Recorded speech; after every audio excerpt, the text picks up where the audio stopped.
Germany ശക്തമായ നടപടിയിലേക്ക് നീങ്ങുന്നു. നിങ്ങൾ കണ്ടു കാണും, ഈ ആൻറ്റി സെമിറ്റിക്കുമായിട്ട് ബന്ധപ്പെട്ട് അവിടെ സ്റ്റാബിങ് ഉണ്ടായി. ഇസ്ലാമിക് ടെററുമായിട്ട് ബന്ധപ്പെട്ട ആൾക്കാർ, ISISുമായിട്ട് ബന്ധപ്പെട്ട ആൾക്കാരെ അവിടെ സാധാരണക്കാരനെ കുത്തിക്കൊല്ലുന്നു. ഏകദേശം 3ഓളം പേരാണ് കൊല്ലപ്പെട്ടത്.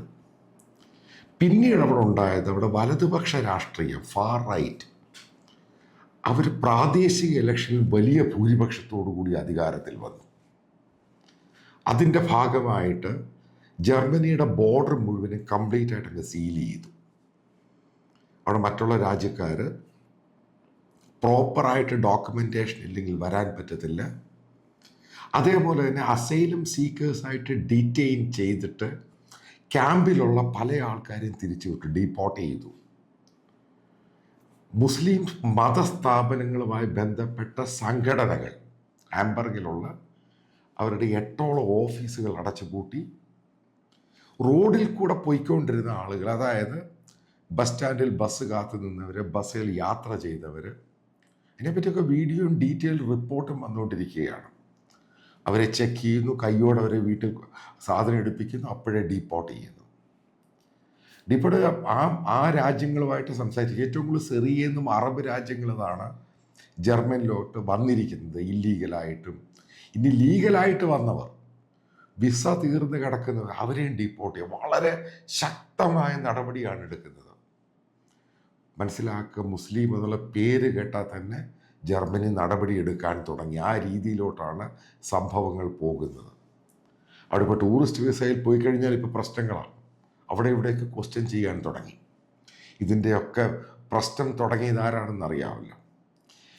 പാലസ്തീൻ ഗാസയിലുണ്ടായ പ്രശ്നമായിട്ട് ബന്ധപ്പെട്ട് ജർമ്മനിയിലുള്ള സാധാരണ ഒന്നും അറിയാത്ത പല മതവിഭാഗത്തിലുള്ളവരെ അറ്റാക്ക് ചെയ്യാൻ ശ്രമിച്ചു. അവർ പറഞ്ഞത്, ഗാസയിൽ അവരെ അറ്റാക്ക് ചെയ്യുന്നതിൻ്റെ പേരിലാണ് ഞങ്ങൾ ഇവരെ കൊല്ലുന്നത് ഇവിടെ. ഇതിൻ്റെ സംഭവമാണ് ഉണ്ടായേക്കുന്നത്. പിന്നെ ബ്രിട്ടനിൽ നടന്ന സംഭവം, പിന്നെ പല രാജ്യത്ത് നടന്ന സംഭവം, അതിൻ്റെ ഭാഗമായിട്ട് ജർമ്മനി വളരെ പിൻവലിഞ്ഞ് നിൽക്കുകയായിരുന്നു. ഇപ്പോഴവർ ആക്ഷനിലോട്ട് പോയി. ആലോചിച്ച് നോക്കുക, കഴിഞ്ഞ 3 ദിവസമായിട്ട് ഏകദേശം 4000-ഓളം പേരെയാണ് കടത്തിയത്. അവിടുന്ന് കടത്തിവിട്ടു. അതേപോലെ തന്നെ ഈ പല രാജ്യങ്ങളുമായിട്ട് സംസാരിച്ചിട്ട് അവരുടെ തന്നെ ഫ്ലൈറ്റിൽ ജർമ്മൻ ചെലവിലാണ് ഇവരെ തിരിച്ചങ്ങ് പറഞ്ഞയക്കുന്നത്. ഇങ്ങോട്ട് വരണ്ട, സ്ട്രിക്റ്റായിട്ടുള്ള റൂൾ അങ്ങ് കൊണ്ടുവന്നു, ഭയങ്കര ടൈറ്റൻ്റായിട്ട്. അതേപോലെ ഷെങ്കൻ രാജ്യങ്ങളിൽ നിന്ന് പോകുന്നവരാണെങ്കിൽ പോലും അതും ചെക്കിങ് വളരെ സ്ട്രിക്റ്റാക്കി. ഇന്ന പേരൊക്കെ കണ്ടു കഴിഞ്ഞാൽ അറേബ്യൻ രാജ്യത്തുമാണ് വരുന്നത് എന്നറിഞ്ഞു കഴിഞ്ഞാൽ അവരെ പിടിച്ചു നിർത്തുക, വളരെയധികം ക്വസ്റ്റ്യൻ ചെയ്യുക, അവരെ സ്ഥിരം മോണിറ്റർ ചെയ്യാൻ തുടങ്ങി. കാര്യങ്ങൾ എവിടുന്ന് എങ്ങോട്ടാണ് പോയത്. ഇനി അടുത്ത സംഭവം കാനഡയിലുണ്ടായത്. ഇപ്പം നേരത്തെയൊക്കെ കാനഡ വിസ എന്ന് പറയുന്നത് ഇത്ര വലിയ പ്രശ്നമുണ്ടായിരുന്ന സംഭവമായിരുന്നില്ല. ഇപ്പം എഡ്യൂക്കേഷൻ, അതിനുവേണ്ടി വിസ ഇപ്പോൾ 2000 പേരൊക്കെ ഒരാഴ്ച വിസ അപ്ലൈ ചെയ്ത് കഴിഞ്ഞാൽ അതിലൊരു 1500-1700 പേർക്കോളം വിസ കൊടുക്കുക. 1800, 2000-ഓളം പേർക്ക് വിസ കൊടുക്കുമായിരുന്നു. അതും കാനഡ ഒഴിവാക്കി. ഇപ്പം 2000-3000 ആപ്ലിക്കേഷൻ വരുവാണെങ്കിൽ പെട്ടെന്നാണ് തീർപ്പല്, അതിൻ്റെ 100 പേർക്കേ കൊടുക്കുന്നുള്ളൂ. ബാക്കി വിസയും തള്ളുകയാണ്. അതിനകത്ത് സ്പെസിഫിക് ആയിട്ടുള്ള കമ്മ്യൂണിറ്റിയെ നോക്കിയിട്ട് അവരെ ഔട്ട്റൈറ്റായിട്ട് തള്ളുകയാണ്. അതായത് ഞാനിത് ഈ വീഡിയോയിൽ പറയാൻ ഉദ്ദേശിക്കുന്നത്, പലരും ഈ കാനഡയിലും ജർമ്മനിയിലൊക്കെ പോകുന്ന നമ്മുടെ മലയാളികൾ പലരും ഉണ്ട്. നിങ്ങളെ ഇത് ബാധിക്കാൻ തുടങ്ങി. വളരെ സ്ട്രിക്റ്റായിട്ടുള്ള റൂളുകൾ കൊണ്ടുവരികയാണ്. അറിയാൻ സാധിച്ചത്, ഓസ്ട്രേലിയയിലും ഇതേപോലെ നിയമം കർക്കശമാക്കാൻ പോവുകയാണ്.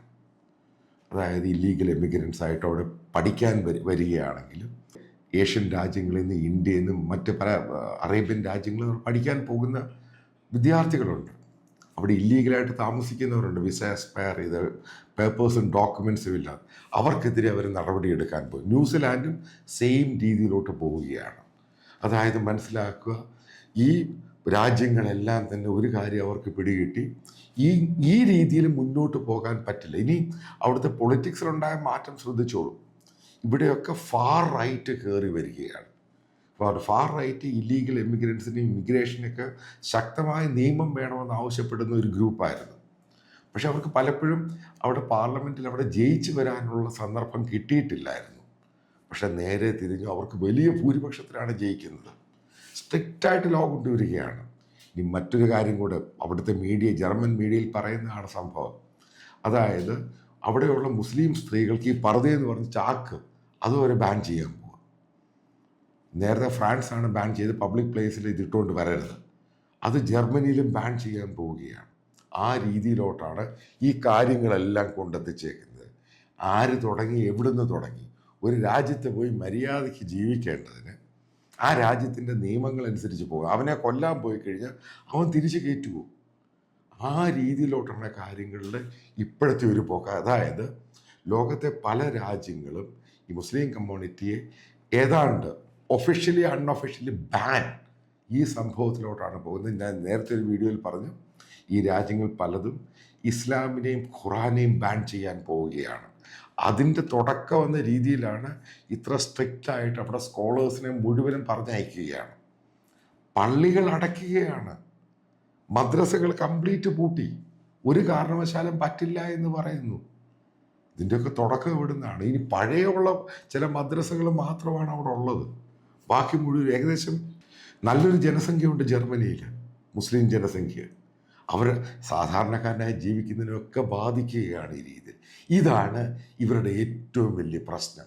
ഇതിവരെ സ്വയമേ മനസ്സിലാക്കിയില്ലെങ്കിൽ ലോകത്തൊരു രാജ്യവും നിങ്ങളെ കയറ്റില്ല. ആ സ്ഥിതിയിലേക്ക് ഇതിനെ മാറ്റിമറിക്കും.